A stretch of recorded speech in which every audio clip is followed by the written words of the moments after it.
to be evaluating Dawn. Excellent. Thank you very much. I really do want to talk about Dawn's speech. Today I want to talk about Dawn. So clearly Dawn has given a speech before, and I think that really starts to show. And actually, Dawn is actually one of our poster children for Toastmasters, right? So Dawn joined our club. Originally she was sort of nervous about giving speeches, and clearly she's been able to overcome that. She steps up here, she gives a speech, and every time she gives a speech, she does an excellent job of it, and today was no different from that. So we really focus, when we have an excellent speaker like Dawn, on what she can actually improve. So Dawn, congratulations. In your speech, you used a lot of gestures.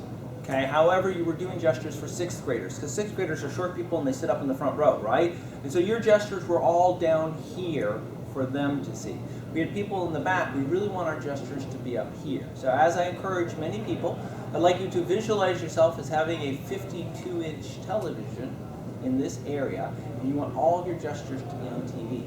So you'd really like them to be up here as opposed to down there. You did a good job with the gestures. It's just that if you weren't careful and if you were in the back of the room, you would not have been able to see them. So that's just one small thing. You did an excellent job with your PowerPoint slides. I'd like to congratulate you on that. Generally, when people give this particular presentation, they spend a lot of time right here.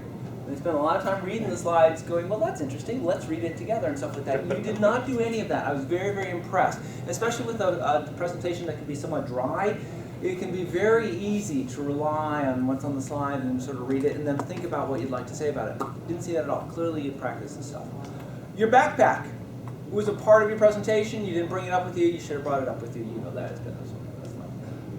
One of the interesting things that the evaluation for this particular speech said is comment on how she did in terms of vocal variety. That's an interesting one. I'm not sure how you'd use vocal variety in a dry speech like that. So I thought about it a little bit, and just in Dawn's natural speaking style, she uses quiet words, and she uses over-the-top loud words. So she did quiet and soft in the same speech. So you get full credit for that. There wasn't, to the best of my knowledge, any other vocal variety besides that, but you did get that in there, so you get full credit for doing that. Interesting thing, Dawn, because I spent a little bit of time watching you actually give your speech. And something very interesting about Dawn when she gives a speech is that she's struggling with, of all things, eye contact. So what she does during her speech is she does generally make eye contact with most of us, but not that scary Ray. I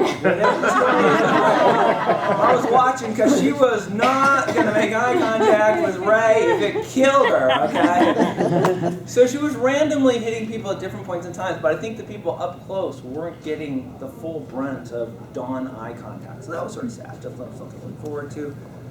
Overall, I thought it was an extremely good speech. Once again, you had a real challenge here. You had a dry topic, but I really liked what you did.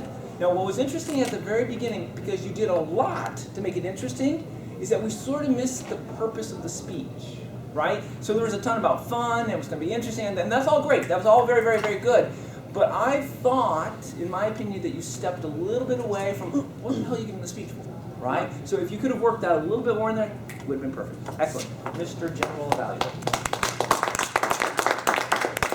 Thank you, Dr. Jim. Ladies and gentlemen, on your ballot sheet there is a very small